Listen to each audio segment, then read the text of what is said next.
سورج کی قسم اور اس کی دھوپ کی، اور چاند کی جب وہ اس کے پیچھے چلے، اور دن کی جب وہ اسے روشن کر دے، اور رات کی جب وہ اسے چھپا لے،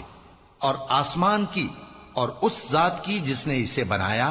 اور زمین کی اور اس ذات کی جس نے اسے پھیلایا، اور نفس انسانی کی اور اس کی جس نے اسے درست کر کے بنایا،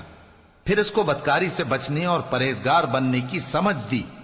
کہ جس نے اپنے نفس کو پاک رکھا وہ مراد کو پہنچا، اور جس نے اسے خاک میں ملایا وہ نامراد رہا۔ قوم سمود نے اپنی سرکشی کے سبب پیغمبر کو جھٹلایا۔ جب ان میں سے ایک نہایت بدبخت اٹھا تو اللہ کے پیغمبر صالح نے ان سے کہا کہ اللہ کی اونٹنی اور اس کے پانی پینے کی باری سے خبردار رہو، مگر انہوں نے پیغمبر کو جھٹلایا، پھر اونٹنی کو مار ڈالا، تو ان کے رب نے ان کے گناہ کے